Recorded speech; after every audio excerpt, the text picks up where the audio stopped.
And yeah, that's it. That's my rating. All right.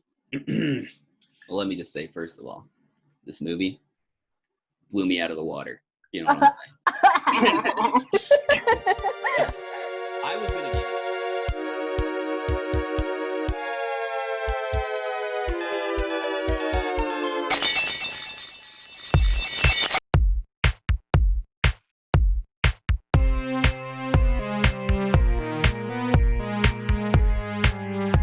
Okay, we're recording. We're all set. Should we just start with our intro? Sure. Who's gonna Inaki, do you want to take the lead for it though? Sure, why I not? feel like it's right if Anaki does. All right. Hey, everyone. This is The Late Train. Woo. Yeah, it's the Gal Pals episode. The Gal Pals. My name's Inaki Rashid. I'm Per Jorgensen. And I'm the producer, Elizabeth. Woo. And that's it. Yeah. It's just us three Yes. today. That's it. Everyone bailed. We're short-staffed this month, I guess. Mm-hmm. We lost some people at different stations. Yeah, that's a really good explanation for it, Liz. Do you want to introduce the movie for us this week, since you're the one who picked it? I did. I chose something that was very not me, I would say. Really? Mm-hmm. I figured you'd be a yeah. huge Titanic fan. What? I am a huge Titanic fan, but And how is this not your movie? no. But like, I'm a rom-com person. I love romance. I love comedy. This was none of that. Yeah, I actually ended up fair. liking it a lot more than I thought I was going to. I went into this being like, this is going to be the worst movie we have watched by far. I was like, oh God. And I remember like in the first 10 minutes, I was just like, oh man, this is gonna suck. This is gonna be a slog. And then just parts of the ship start breaking down 10 minutes in. Yeah. Not even that far into the movie. I mean, we haven't said the title yet. It's The Last true. Voyage. 1,500 carefree passengers, happily unaware of a note to the captain,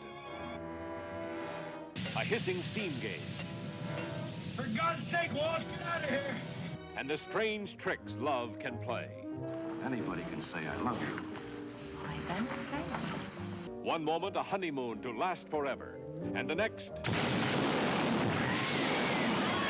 Yeah, it was directed and produced by Andrew Stone, and then also produced by Virginia Stone, which is his wife. Mm-hmm. It was released February 19th, 1960. There we go. And Andrew Stone also wrote it as well. Their budget was $1.37 million, and then they only made like $2 million off of it as well. Mm-hmm. But it's a pretty short movie though. It's only 91 minutes. Yep. Which maybe it's average, but like. I mean, I was grateful for that runtime. Yes. I feel like it was a very good runtime. In my opinion, this is kind of what I wanted Airport to be. So Airport is like hailed as being kind of the disaster movie that kicked off like the golden age of disaster movies in 1970. And like, I know Michael and I think Jonathan really enjoyed it, but I personally quite disliked it because for like almost 2 hours or whatever, I think it's another 3-hour long movie, or at least 2.5 hours. But for the first half, it's just like, it's so slow and it's just them walking around the airport, and the actual disaster doesn't happen until way later in the second half of the movie. Whereas in this movie, The Last Voyage, like you mentioned, 10 minutes in, immediately, like, the ship is falling apart. And they start screwing the pooch really, really early. Yeah. Like, on the trailer, they were, like, 91 minutes of, like, pure, like, drama, and it's, like, Mm-hmm. and it kind of lives up to that. I'll get into that later, but. Okay. I mean, should we just kind of, like, walk through the movie? I mean, the plot is pretty straightforward. Pretty just what Nanaki said. It's really straightforward. It's old style. It's like a 1960s movie that revolves around family, right? Yeah. And like the lives of some people versus the lives of others, and that constant battle. I think, and I may be wrong, but I've seen a lot of movies old movies. And I would say this is a common thing coming out of World War II, was just that we're the lucky ones because we're alive. Keep your family close. Yeah. Right. And so I think that's a big part of it. But then also, it's cliched in a lot of ways, but I'm not offended by it for some reason. I was not being like, oh Christ, as I was watching this. And so it did something right, because despite it being so cliched and like the classic 1960s movie, that didn't bother me. So Yeah. I definitely enjoyed it way, way, way more than I thought. I thought it was going to be 2 thumbs down for sure. It basically centers around the Henderson family, which is composed of Cliff Henderson as the dad, Laurie Henderson as the mom, and then Jill Henderson as their little baby, toddler, I guess. And basically the ship they're on, I don't remember the name of the ship. The SS Clarendon. Is what SS Clarendon. Mm-hmm. Yeah, so the ship is sinking. Yeah. Before this, I was reading something because I was doing research for it, whatever. And I know I actually went all out on this because I knew there's gonna be less of us here, so I tried to. Hell yeah, that's what I'm talking about. But reading something, and it's like revolves around 3 things, or the 3 like main. And I mean, with that, I have to say, I think like one of the things that shocked me, and a lot of this has to do with how they produced this movie, but I feel like the entire thing is very realistic, and especially with like the destruction and everything. Like they used a real ship for this, and they actually destroyed it, and they That's what I was sunk wondering. I was wondering about the set design. Actually, the one that I'm specifically wondering about, I guess the listeners won't know because they haven't seen it, is that right when the boiler blows up, and there's that scene where he has to get, God, what's the kid's names again? Jill? Jill? Yeah, Jill, he's trying to get her across that huge opening. I want to know how they did that. I'm wondering if it's like a tarp that looks like it's just a huge drop down, because this is 1960, right? Mm-hmm. So I really want to know how they did that scene, right? Because now they just make these pits that are full of green screen and like pillows and stuff, and it's like a 4-foot drop, right? So I'm curious about how they did that scene. I'm not sure if that is the actual ship or if it's a set, but I do know it was an actual 11-foot drop, and they were on wires for it. Yeah. Oh, that's cool. Yeah, and in his memoir, Robert Stack, who acts as Cliff Henderson, talked about how like they were constantly in danger the entire filming, which is kind of like, it's kind of crazy. Yeah. I was just trying to listen to, because like some of them I couldn't put subtitles on my video, but some of them I just kept rewinding because I was trying to hear what the engineers were saying to each other, and it's real stuff. It's not BS. Wow. It's all about the pressure building up, how it builds up, what we can do to stop it. It's it was thorough. I mean, God, what's his name? Andrew L. Stone? Is that his name? Mm-hmm. He must have been a naval buff or some kind of thing. Yeah. I mean, from what I understand, Andrew, like his main priority was just like being, like he didn't want any special effects or any like BS going on. He just wanted it to be like very on the dot of reality. And so, like the initial scenes, and I guess they showed a lot of like water being flooded in the ship. They had fire boats on either side of the ship, which were spraying like jets of water in, and they just recorded it. And like they really like, so this ship was the French luxury liner SS Ile-de-France. And we burned it to the ground. Yeah. Like we should have. Well, I mean, like honestly, the production of this movie, there is so much wacko stuff going on with this ship. But basically, so it was a luxury liner, and then it was actually used to help save passengers in real life of the sinking Andrea Doria.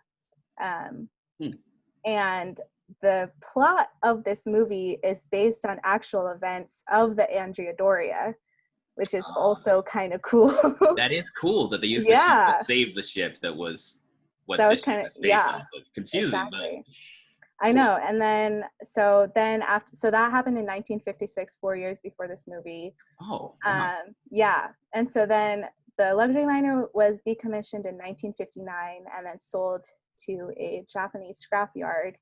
And then Stone rented the ship from that Japanese scrapyard for $1.5 million, which I'm not sure about. The budget was 137. Yeah, that's why I'm like 1 million point. Wait, 1.37 million. 1.37 million for the boat. Well, I wonder. That's a good question. I wish I knew more about this. I don't know. I'm not sure. I mean, it's a big boat. It's a big boat. I feel like that sounds ridiculous, but maybe it's not. Well, the only reason I'm like unsure about it is because the budget I could find listed $1.37 million.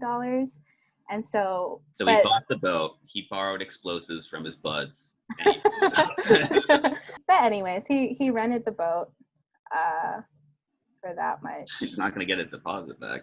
And I don't understand how they rented it and they were like destroying it at the same time. I guess I should change my wording. He didn't rent it. He just bought it. Naki, did you read where they said that like when like whoever had the boat originally, the SS de France or whatever, yeah, they were like, we don't want to be associated with this movie at all. Mm-hmm. At all, like take our name out of it, like don't even like we don't want to know, like yeah. Oh, the Ile de France? Yeah. Well, they didn't want to sell it to Stone because they knew what it was being used for, and they only agree. Oh, sorry. I can kind of see their sentiment. Sorry, I didn't interrupt you, but I can kind of see their sentiment in kind of cashing in 4 years later on kind of a tragedy. I get that a little bit. Yeah, and also it's kind of like negative publicity, I guess. Like,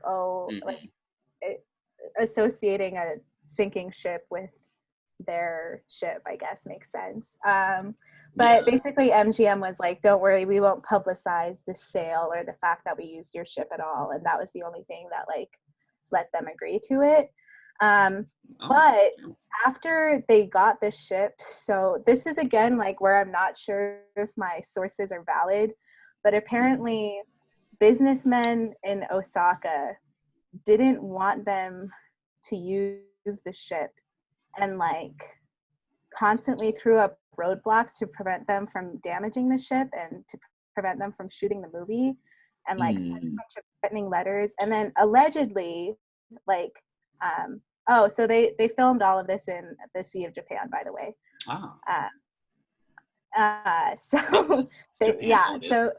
Yeah, of course. So Stone had a Japanese interpreter, and apparently that Japanese interpreter's daughter was attacked and raped on her way to school by men threatening grievous bodily harm to anyone who refused to comply with the shipping company that sold them the ship.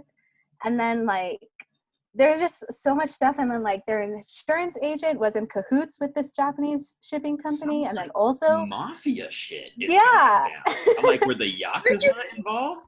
I have no idea. Like I found some of this in like 2 articles, and then anytime I tried to search more up about it, I couldn't find like any other information. I wonder if it's a rotten shipping company that bought it. Could be. Yeah, maybe. They could have ties to the Yakuza. That makes a lot of sense. Shipping drugs, dump bodies. Yeah. Not a bad business. I have no idea. And then that's what it sounds like to me, right? Why would the government of Japan send goons and all this kind of stuff to stop? It doesn't. It has to be some mafia related stuff. Yeah. But this is where the story gets like so crazy. I'm not sure I believe. So apparently these Japanese people, part of whatever crazy shipping company this is, they like held camera equipment of Stone's hostage, and then Stone and his wife physically fended off the marauders to retrieve their property, which again, oh my god, I have to change my rating for this movie. This movie is kind of awesome in a lot of ways. Yeah, I have to say, like, looking into the production, looking into like the dedication they had to this film, it like made me respect everything so much more. Wow. Yeah. I don't know, sorry, I like dumped a bunch of facts, but there's No, just that's awesome. Oh yeah. there's so much stuff That like, behind the is- scenes. Does anyone have anything else they want to like specifically talk about? Jill. Yes. Did you? Yeah. So do you know that Jill, like that was her or the person? Her name is Tammy Marihu. Mhm. Yeah. I'm sorry. I'm the worst with English. Just by the way, so I'm sorry. But you know, this is her first real acting gig, and I was so impressed because she's so young. Did you know that, Pear? It's like a thing I talk about sometimes is that there's kind of a bell curve with child actors, I find, because they don't really have inhibition like a lot of 10-year-olds and 13-year-olds have. So there's like this nice curve of being able to act for real at a young age and kind of losing it. You're like, people are watching me, I'm embarrassed, I don't know how to act right. So I have found that the younger ones are sometimes better than the older ones. I think these young children don't have that inhibition and that kind of angst yet. So I think they can be better actors. Yeah, I was like kind of crazy impressed, especially. So yeah, we mentioned the scene before, but right initially when the ship starts sinking, this huge hole is tore through the ship, and she's stuck at one side of it, and her dad has to like save her from the other side. And I was crying because she was like so legitimately scared, and it kind of blew me away. That's what so many things blew me away about this movie. Mm-hmm. I have to say, the amount of just human moments, which I guess you should expect from a disaster movie, but they felt much more real. I mean, really, that kid did an amazing job because I felt like a kid for a second. It's like, shit, I'm getting handed into this boat without my parents. No, I'm not okay with this. Where the hell are my parents? Yeah. Right? I know that I can kind of remember that feeling a little bit after she was doing it. I was like, damn. No, it did. There were certain parts of this movie where it's like, damn. Yeah, I was just so impressed with her acting skills. And I was like sitting there, I was like, wow, like, because I got like annoyed with her at the end part just because she kept running back to her parents. And I was like, girl, just get on the boat. Just get on the boat. I was thinking the same thing, yeah. But like, I now that you're saying that, I totally understand like why she would, because I wasn't thinking, as a young child, I was thinking like, just get on the boat. Yeah. Yeah, I guess. No concept of what's happening, really. Right. It was frustrating to a certain extent, but again, I kind of liked that she ran back. So Hank, which I'm scared of what you're gonna say about him, Pear. I'm not gonna be racist. Not racist, but it seems like you don't like him. No, I do like him. I do like him. Okay. I know film students, and I know what they're gonna say about this movie, and I'm gonna rebut them on that. Okay. Wait, I have a question. We asked this before, and it said, who was your favorite character? Yeah, I mean, it's gonna be Hank for all of us. Obviously. It's always gonna be Hank. Yeah. Okay, good. That's why I asked it, because I think he's called Lawson by all the crew members, though. Yeah, Hank Lawson. I saw him for the first time. I was like, he's buff. I was like, all right. He works in the boiler room, lady. I mean, I did think the same thing too. He's like the only guy that's shirtless throughout the entire movie. He showed up shirtless, and then he had a tie around his neck, and I was so confused. He had an ascot, yeah. Literally, like, one of the first shots they show of the boiler room as it's, like, crumbling is just his, like, ripped back. I knew he was gonna kind be of crazy. Yeah. I saw him, I was like, God damn. Yeah. God damn. It was definitely blew me back in my seat a little bit. Hank. Are we just shifting the Hank talk? All right. I mean, you can cut this if you want, but I know there are some people I know that would call him an Uncle Tom character, and I really don't think that's what's happening. Yeah. It's I get why, because it's like, oh, his whole point of his character is to serve as, to help white people, and I really just felt like it had a good, wholesome about it. It wasn't about, oh man, I'm a black guy, I better do what this white guy's saying. Oh shit, you know, it wasn't that at all. It felt more right. And then he helps him out of the boat. There was this camaraderie there, right? It did not.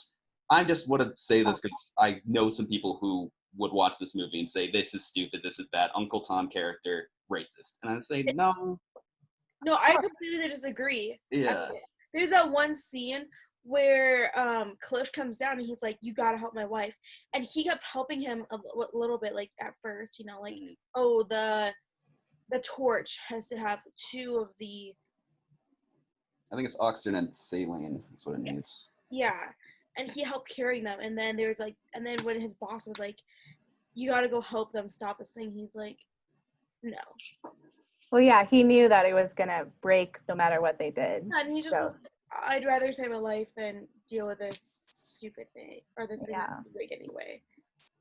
I don't think they necessarily were like, we need someone of a certain race to fill this role. Right. It's just like he filled the role with what he thinks would play the role best. So yeah, and like it never felt like that. It felt like an actual camaraderie. Yeah. And you know, I just want to say is that there's going to be characters like this in a lot of movies. The sad thing is that they're black most of the time, is that when they're not really given an identity beyond helping out the main characters, i.e. the white people, which I get, but at the same time, there are supporting characters like that all the time. Yeah. Their whole point is they are not given an identity at all. That's the kind of the character. I don't think it was intended as man. I mean, I think you're totally right. It was just colorblind. We need the supporting character, you know, this man with a conscience, this hardworking man from the boiler room, right? And in a way, my life like, sucks, but I'm gonna help save this family, right? Yeah. And there's like not much of a complex identity to like any of the characters, because it's very just like, this is the situation everybody is in. You have an hour and a half of like seeing them figure it out, and like you get family moments and stuff, but again, it's not super deep or anything. It's just like, this is what happened. I mean, also with this movie, so the specific event that this movie might be based off is the rescue of Mrs. Martha Peterson, which is during the sinking of Andrea Doria, and her husband, who did everything he could to save her. And it's very similar to what happens in this movie. However, she was trapped under a steel beam, was she? No. She was trapped. I don't remember under what. Yeah. The sad part is she died, though, in reality, before they could get her out. They did, like, get her out of what she was stuck under, but she still died, which is really sad. So I guess the Hollywood twist is they actually... Yeah, I mean... But again, it's, like, based off a true story in a way, so it's not necessarily them, like... maybe I should say this. Well, I like sometimes, well, no, maybe I should say everybody likes a happy ending, but I also kind of enjoy a sad, realistic ending. And it kind of gave me depression blue balls on this one. You know what I'm saying? It's like, it was like, she's dying, she's gonna kill herself. Okay, he's gonna have to accept the death of his wife and move on with his daughter, and then she's just saved. And I was like,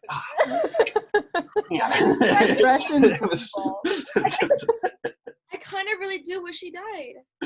It was like, no, you see what I mean? I mean, that's a little crass to say, but you see what I'm saying, right? You kind of, I see what this, because, like, obviously, I feel like they were like, okay, you know, we, like, because the captain died. They do just kind of pull it out at the last second. It was just too well planned. It was just too planned for me. Well, maybe I am being a cynical bastard again here, because it's okay. Just voice your opinions. I kind of agree with you, by the way. It's just like, I mean, I guess they were building up to that throughout the whole movie. It's like, okay, I need the torch. I get the torch. Oh, I'm missing a part of the torch. I need to go back to the torch. The boiler room is flooded. I can't get the torch. Okay, we have to call the Hawaiians to come get the torch. So it's kind of all building up to that, I guess. But it was really out of nowhere when they're like, all right, we're accepting death. He's dying. Very sad, somber moment, and then you see Hank just running down, like, hey, we got a tank here. Right? Like, oh, great. Oh yeah, like you see the clip of them in the lifeboat being like, we have the tank, and somehow he hears it clear as day. Like, Okay, this is the part that bothered me the most, because as Hank was pulling up, he had what's his name? What's his name again, Anaki? The guy who randomly came again? Walsh. So Hank is trying to pull up the thing, right? And then he's struggling a little bit, and then Walsh comes, and he's like, and then they're like, and they got it up, literally split. Mm-hmm. Once they get it back on the ship, they're like struggling to carry it. And I was like, y'all had like no problem like pulling it up. That is, I would not have a problem with that at all, unless they specifically cited that earlier in the movie, saying that it's over 250 pounds and you need at least 2 men to carry it. That's what he was saying, right? Because he's saying, I have to go back for the other tank. And then Hank said, you cannot carry it. It's 250 I know, pounds, but when they're right? pulling it up, like, yes. So I mean, it's a little bit of inconsistency. I'm not gonna give the movie some down points on that, but I see what you're saying. I did have that exact same thought. Wait, what did you guys watch it on? Amazon? Like, what's streaming? Permitted to say. Okay, I watched it on Amazon, and I don't know. Too, Oh, okay. I bought it. I don't know if it's just my version, but again, this isn't necessarily a flaw of the movie, but there were some really weird edits here and there. Which parts? Because I also watched it on Amazon. Okay, one of the parts that like made me burst out laughing, and I can't blame them too much because apparently they used all natural sound and natural video to film this, but wait, they didn't use any RDA? They probably recording after the fact? Well, I mean, they had to because of this dub thing that I noticed, but I think for the most part, they tried to do all natural sound, all natural video. Right. But one of the, I guess, like engineers or just crew members is like, we're down 44 feet forward. But that 44 feet forward is like so loud and so sudden, and it. Oh yes. Oh yeah. Okay, I know exactly what you're talking about. It's like everyone's kind of talking in the like 3 feet away from the boom mic, and they're like, Captain, what is your decision? What is your decision? That someone like totally like went mouth up. We're 44 feet down. Very, very funny. Yeah, and there's just little moments with the audio like that. Like even when I think like Jill was crying as she was being like taken away from her mother, and it's a very like sad moment, and I was crying. But like her cries were like distorted and like so loud and so quiet all of a sudden. But it's an old movie, and this is like probably remastered version. So like again, I can't. Also they're on a live ship. You can't like move walls. Yeah. And then there's one other clip that I couldn't help but laugh. That was meant to be like super serious and dark, but they show like the lifeboat being lowered into the water, and then like it cuts and the lifeboat is dangling, and like it's implied that all the people fell, but like you didn't see any of it, but like the actual shot. Is it implied that all the people fell? I thought it was cutting to a different one. Maybe. Just cut. I don't know. It was confusing. It was confusing to me as well as to you. I was like, what? Yeah, Wait. I'm not sure which one they meant, but it was weird. I will say the actual shot of it dangling was super cool. And, like, dark, but whatever. It was a weird cut. Mm-hmm. But I don't know. Those are just some funny moments. It was an interesting movie. I can say that. Yeah, it was very fast-paced, even though a lot of it was just Dorothy Malone under the. See, I disagree. Deal. You think it's slow? Okay, like parts of it, I felt like where like this could have been cut so easily. That's fair. The whole thing, like getting Jill across the mom just like laying there half the entire movie. I felt so bad. I was like, that's why I was like hoping she'd die sooner, because I was like, that wasn't what I was saying. Well, to each their own. I felt the scenes with Dorothy. So I did think she was gonna die, no matter what. But there were some scenes where like she was contemplating suicide or like begging Hank to kill her and stuff, and I was like, that's kind of crazy dark. And like I don't know. I mean, I feel like it's appropriate. I would much rather have my throat sliced than drown, especially with my legs crushed under a thing. No, I agree. Well, my thing, she was doing it for Cliff.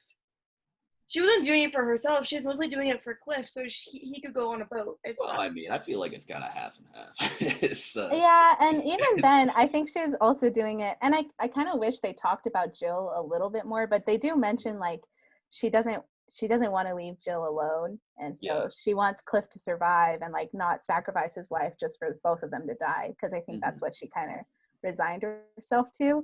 And so again, it's like very realistic, and I feel like the actress Dorothy Lawson did like a really good job. I was most impressed with her and the daughter, and like everyone else was still like really solid, but I feel like their two performances were the most impactful to me. But yeah, like they get her out last minute, miraculous. Last minute, literally like last minute. Meaning the deck is about to go underwater, and they dive in. They literally, they sit in. They kind of like, oh, okay, let's just freaking go in. It's like being on the edge of a pool. You just slip in, and they leave. It's like, damn, that was kind of easy in the end. Why was everyone so panicky? She even like, with the assumption that I thought her legs would be like completely crushed, but they even showed her like running at one point. Yeah. Which was I feel like that might have been an oversight, because they have a bunch of makeup on her legs showing that they're like bruised and crushed. Yeah. And Cliff is carrying her this whole thing. And then they have a couple of shots of her walking and running. I was like, what? I think maybe that might have been incidental, because like they were sinking an actual ship, so maybe she was like, the actress was actually scared and just like, damn, never mind. Yeah, no, this is not worth it to stay in character. Apparently, so that clip where they're saving her, and it's actually really intense because the water levels are rising, and she's basically slowly, like, she can't keep her head above the water while they're trying to cut her out. I was wondering how they did that. Yeah, so they built a set above a swimming pool, and the actress almost drowned filming that scene. Like, she looked distressed. She looked distressed. Maybe that's why this movie is so impactful. The actors were actually kind of scared. Yeah, and I believe that they actually were. Like, if I can find the quote from his this memoir. Is like terrifying, because like, there's so many just like they didn't have stunt doubles, you know, they just had to do it all themselves. Like, no, I think it'd be interesting if they had like people who, you know, people who do fill in as like stunt doubles and stuff like that actually be the actors who could do like everything, you know. Yeah. It's I wish it were as simple as that. It'd be great, because then all the writers could do their own writing as acting, but it doesn't work that way. But it's just like the stunt doubles, except for a couple, are not very good actors, and the actors are not trained their whole life to be, you know, acrobats. So it's just and then also if there's like a dangerous scene, especially if there's like a young woman in it, they'll just get a man, just dress him up like the girl, and they'll just have a cut of him like rolling down a hill, and then it'll be her at the bottom of the hill. I had no idea. I love doing that in movies. Sometimes when someone's like rolling down a hill, I'll pause, and you'll see like a beard on like the female character, and then you press play, and then it cuts to them at the bottom of the hill, and it's the hot girl again. Oh my god! Have you watched The Princess Bride? What is that? What year is that? That's one of them that it does it in. Because that's exactly what I was referring to. That's what I was thinking of when you're like rolling down a hill. I'm like, that's because I paused right there, and she has a beard. That's so funny. Oh my god! There's so much rolling down hills in that movie. Like, well, yeah, it's the big gag that it's so steep. I think like if this movie was made current days, instead of like exposition with sea like jargon, I guess you just have like CGI shots of like bolts bursting with water and stuff, and like obviously, you know, the actors were in danger, and so I'm not trying to advocate for like dangerous conditions. I'm not gonna advocate for dangerous conditions. Yeah, I'm gonna say that it makes a better movie when it you do does things practically and not all through CGI. Yes, and I just feel like nothing is ever gonna be like shot like this again. Like I feel like which is disappointing to a certain extent. You were saying that she almost drowned in the pool. Yeah, so I'm saying like don't do that. Don't but almost still drown. Yeah. but still like I just wish practical effects were used more Mhm. often nowadays. Well, like a not very good movie that actually had really awesome practical effects. It was released, maybe not that recently, maybe like 5 years ago. Was the second Hellboy. They had those, everything was done practically. So they all had these costumes that they Yeah. set up, excuse me. And it was really, really awesome. That's why I like that movie a lot, despite it being not a very good movie. It's Yeah, just I because haven't all the costumes are really, really awesome. I haven't watched the second one, but I love the first one. Mhm. I have a big grudge against CGI. Same. And we're having a big, I don't know, one of these days when we actually do the things we plan, like that's on the list of like CGI versus practical effects. I'm going to stamp all of your favorite superhero movies into the ground. Yeah. With I'm its excited. dumb CGI. Oh. I'm on your side. I'm so excited. I'm glad because they were like giving me all these examples of like where it's good. And I was like, I'm not saying it shouldn't be used at all. I just think it's overused and like. I think sometimes it has ruined things that I loved. Yeah. There's no CGI in Lord of the Rings at all. And then Yes. the first Hobbit, I was like, are you kidding me?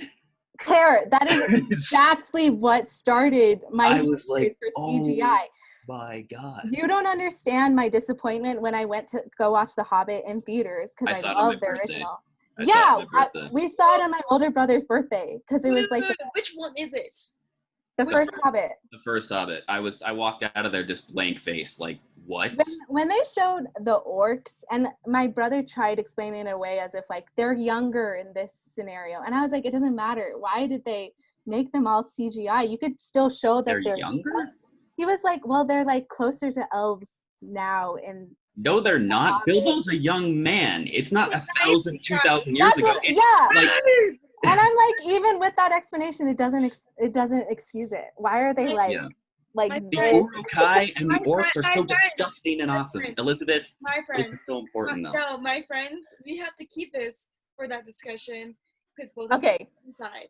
I'll be citing Lord of the Rings a lot as a great movie that didn't have any CGI. Well, except for the third one. The third one because they had the elephants.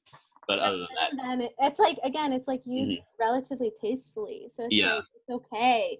Anyways, so that goes back to the point of The Last Voyage being so cool because it's all you're seeing real ship destruction, and even though it's like it was forcefully happy, I guess the ending. Like I was those like final sequences of them walking through the ship and stuff. Mm-hmm. Yes, what do you want to say? No, sorry. I want to talk about the end. Yeah. You can finish what you're saying. I was blown away. There were parts when like water was flooding in and stuff that like I felt my heart beating and I was like, wow, this is cool. Go on, Pear. I loved the ending. There was not, hey, let's get married now. Ha ha ha. It was like, hey, everyone's okay. This is the end of the story, right? There's not this and then Hank meets his long-lost sister or something on some other boat. And it's like, sis? Oh, my God, right? And then everyone is so happy. It was a good ending. Yeah. Perfectly. I think that my favorite thing was it brought it back to the point. Because when it opened, it was talking about the ship. And it's how it's one of her, she only has 5 more voyages before she goes to the shipyard, right? And then at the end, it's like, well, she's our ship and she's done.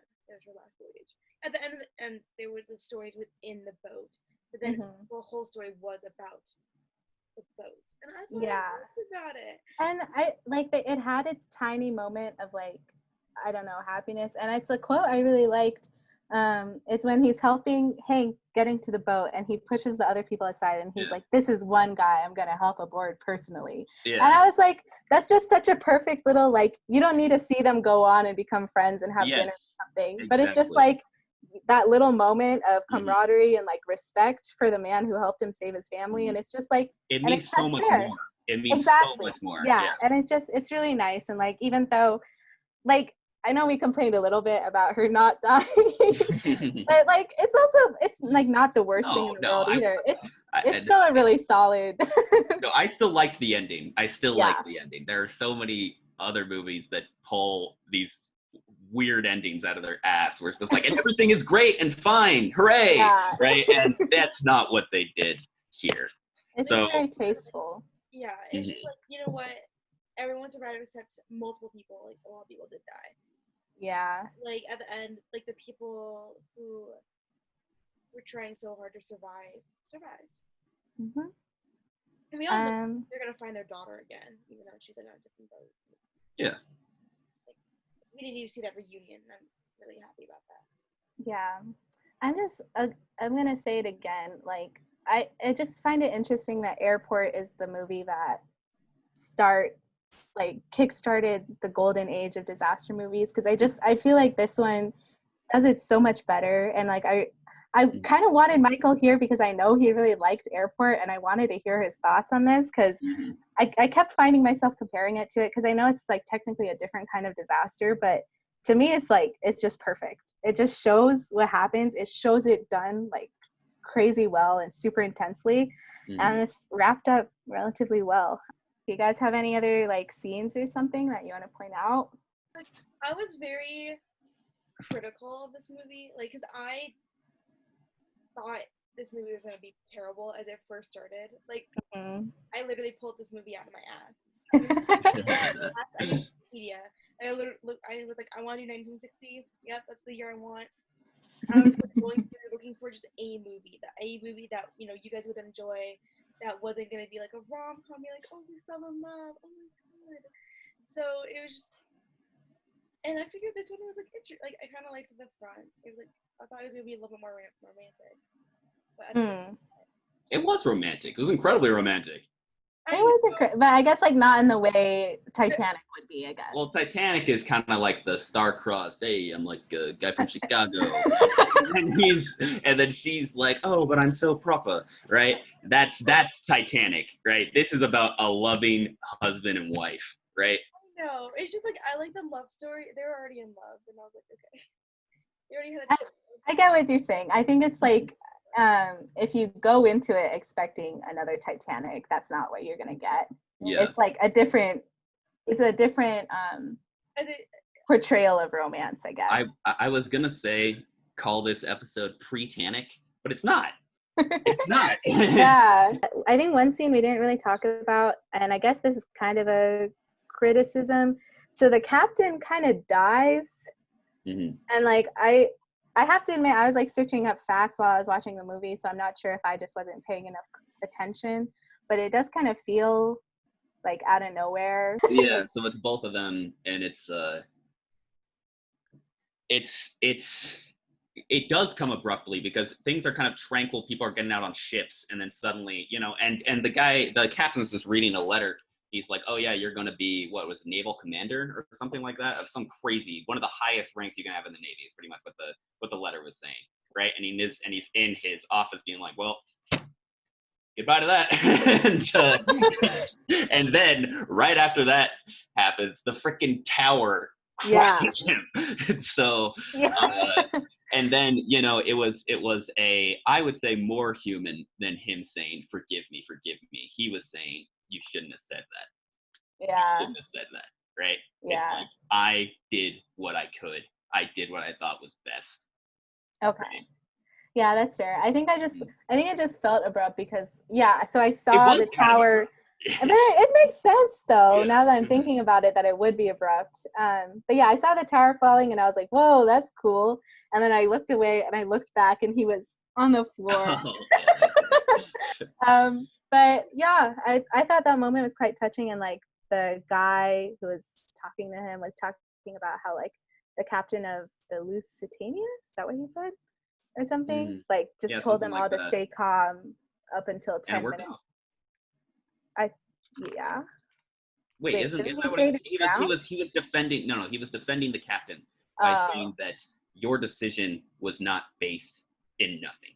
This has happened before, where there's been a ship that people said we needed to get the lifeboats. He says, no, we're okay. Keep everything calm, and it was okay. Right? I see.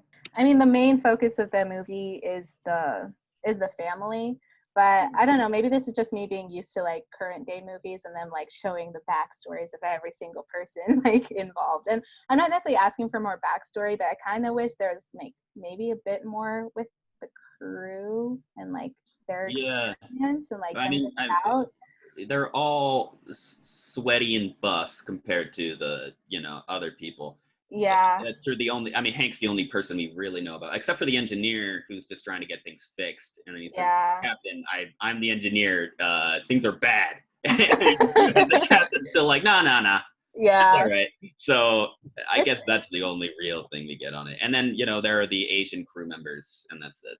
Yeah. But I will say, like, again, the boiler room, when it, like, actually floods, I don't know. Maybe I'm just, like, scared of drowning in general, so maybe that's why this movie freaks me out. But, like, it is, like, the worst way to die. Yeah, I felt really claustrophobic and, like, scared a lot in this movie, and, like, I don't know. It's good because of that. Anaki, how many times did you cry during this movie? I didn't cry. Like, I think if she died, I would have cried. But I, like, shed tears of sympathy during the Jill scene. And then I cried again when they were tearing her away from her mom. And then I shed a few happy tears when she was saved. The scene between Hank and Jill is intense. It definitely pulled my heartstrings, for sure. Yeah. Well, are we ready to rate? Yes. Yeah. Let me think.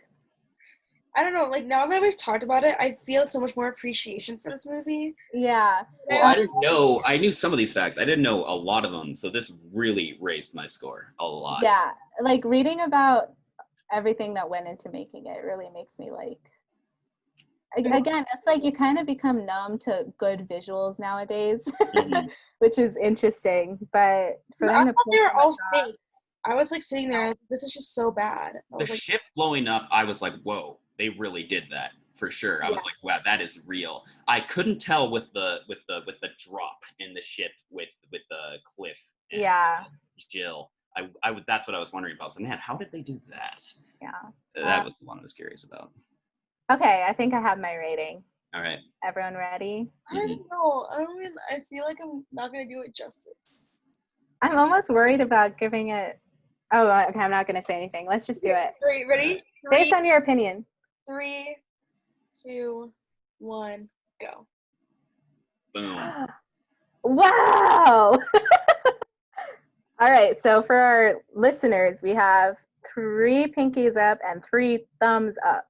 So essentially, we have 4.5 pinky, 4 thumbs, and 1 pinky. Well, there are fewer of us now, so it's like our rating system does not make sense. But in general, that's a really good rating.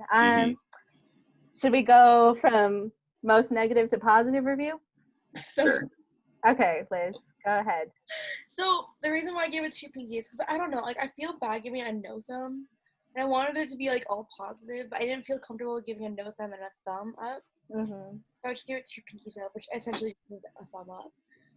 Okay. But not really. It just didn't deserve a no thumb from me. Like, I just didn't. But the reason why I only did 2 pinkies up was because I think for me some of it was really slow. And I don't like, and that's fine. But it's like it was so good at the same time. But then would I watch it again? That's what I always come back to. What I want to rewatch, because all my favorite movies, I love to rewatch and rewatch and rewatch. Like, I would want to rewatch it, like, in 5 years.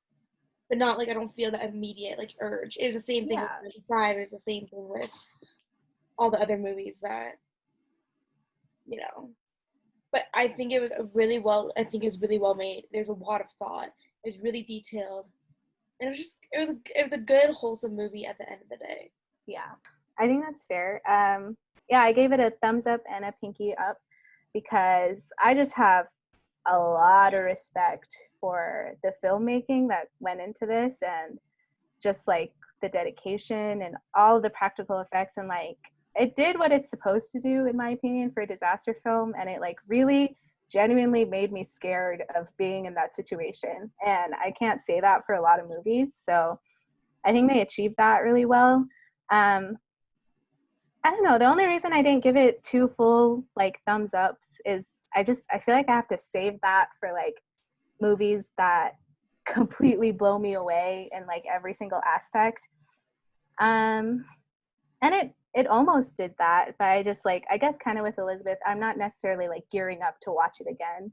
Like it was really good the first time, and I thought the acting was really well done, and the situation and everything was really well done. And yeah, that's it. That's my rating. All right. Well, let me just say, first of all, this movie blew me out of the water. You know what I'm saying? I was going to give it a thumbs up and a fist. Mm-hmm. I was like, okay, it did everything that it wanted to do well. I would say better than a lot of movies can do nowadays. And then, see, I'm the opposite of you guys, because I didn't know all this stuff going in. I want to watch it again right now, because knowing about all of this practical stuff, the actual danger involved, I want to watch it again. I want to watch all those scenes, how they set them up. I just, at first I was like, man, this movie was so much better than I thought it was going to be. Because I like to rate each movie kind of, I don't know how to say this correctly, individually on its own merits as a movie, not trying to compare it to something else. And I would say, just based off what it does everything that it wanted to do right. There was nothing like, oh, well, you didn't do it. They did everything that they wanted to do. There was no real, like, man, they messed that up. And, well, there was some sound, but it's 1960. And then, man, with probably the mafia was involved. They had to, like, fight off like, business toughs. I don't know. It was, and then having, one of the actress almost drowns. They have this amazing, like, what was he, six-year-old actress was awesome. And honestly, you have Hank, which just makes your heart sink. So I can't in good conscience not give it 2 thumbs up. You have convinced me. Yeah. I changed my rating. I feel like I need to I feel like I need to maybe change my mindset when I'm rating movies too, because like, I see what you mean in like not comparing it to others and like just rating it based off its individual merits, because like I always think of it as like, well, there are other movies I like better, so I have to give it like a lower rating because of that. But when I was trying to think of like an actual criticism of like something I disliked in the movie, there wasn't anything that like I could really come up with. It's just like, like I guess there's just other movies I'd prefer to watch like more often, but still like for being a disaster movie, this is probably like my favorite disaster movie. So yeah. You're right. This is seriously, because like I keep doing it as like, oh, like would I want to watch this compared to one of my favorite rom-coms? It's just all happy and lovey and stuff like that. But no, this is actually a really good disaster movie. Like, because it's meant to be like sad. It's meant to be like heart-throbbing. It's meant to be, like. And I feel like it has just enough of like the family concept, and they just do it really well in a way that's like you really believe that the main characters are in love, and that it's just like everything feels right. And there's real tragedy is what I mean. It's like it's a real human experience, and that there's no B plot with drama where it's like, oh, but maybe she's sleeping with him while the boat is sinking. There's none of that, right? It was very, very, that's just why I have to say, boom, 2 thumbs up. Loved it. At first, I was like, 1 thumbs up, did everything right. After all that, goddamn. 2 thumbs up, man. You deserve an award for going through that, trying to make your movie. So it didn't do well in the box office, though. I know, it sucks. But you know what? It was a journey. If you know what I'm saying. I think they weren't trying to extend it. Something that they love to do right now is like make long movies, like 2-hour movies, like it was nice 91 minutes. Yeah, they told the story they wanted to, and they left it at that. And I think there's a lot to respect in that. And like, it's weird because there's only 5 ratings on Rotten Tomatoes, so don't go off that rating. It's 60%, I think. But in terms of like original like newspaper articles done back in the day, like everyone seems to agree that was just like good on all accounts and said a lot of the things that we said today. But it just like it didn't do that well box office wise, and it was nominated for 1 Oscar, which was best visual effects, which makes sense, but it didn't win. What won? It lost to The Time Machine, Machine. which I hadn't heard of. I searched it up. It looks very interesting. I don't know if one of these days we want to review it. What year is it? 60. Is Sorry? it 1960? So? Yeah, it's 1962. Oh, it kind of looks like a Doctor Who-ish. Yeah. Yeah. So, I mean, it's this movie. Have you watched this it? Time Machine. Yeah, I mean, I've seen bits of it. It's just that specific time machine is so famous as an icon. Yeah. Wait, but Pear, would you say that it has better visual effects than the last one? Yes, they have these things called the Morlocks, which in 1960 was very awesome. They're like this Yeti thing, but they put lights in their eyes, so their eyes glow. It's so for 1960. Well, it may have not been quite as Convincing? like intensive and dangerous. Mm-hmm. It definitely did some cool things with just the cool time machine and the Gorlocks and all that. That was cool. But yeah, it's difficult. It's difficult to say who gets the Oscar sometimes, right? Because it's hard to merit on creativity versus like actual hard work, right? Yeah. Like when I looked at images of the Time Machine, I was like, this looks really like cool, but I feel like they're just such different effects that it's hard to compare of like which one's better. So maybe it just like for the time did something completely different that deserved the Oscar that year. But yeah, this is the only nomination it got. But it's okay. I think like you can still respect it without it having an Oscar. Okay, so what's the final scoring with everyone changing? So I guess it's 5. Wait, yeah, 5 thumbs up and a pinky. That's what I'm talking about. What else do we do to close off the? Well, actually, I have our question of the day. The moral is / do we even have time for any of that? I mean, we can do a quick question of the day. Yeah, let's not do morals today. I'm sorry. I think the moral of this movie is, I mean, if you be like Hank. Be like Hank. Be like Hank. I like that. That should be the title as well. Be like Hank. Okay. / be like. Wait, what am I looking up? Oh, I have it. Okay. So since we're in the water today and we're off land, if you had a boat, what would you name it? Or like a submarine? The SS Cornichon, which means a small pickle. It's perfect for a submarine. That's so cute. I'm not creative. Okay, I got mine. Yeah. Mine's gonna be Jenny Hank. Jenny Hank? Jenny Hank. One from Forrest Gump and one from Hank now. Those are like opposite people. Jenny is selfish. Yeah. Awful. Yep. Wait, do you just love Jenny? Okay, my best friend's name is Jennifer, and her parents call her Jenny, and I always do like. Oh, the Gen A. Yeah. Gen A. So I feel like I needed to be like the opposites, like this boat, this submarine. For a second, when you said Jenny Hank, I thought you just thought Forrest Gump's like character was named Tom Hanks and like he messed it up or something, and you thought her last name was Hank. But okay. No, actually, never mind. Can I have 2 separate boats? Yeah. You're the one making the rules, Elizabeth.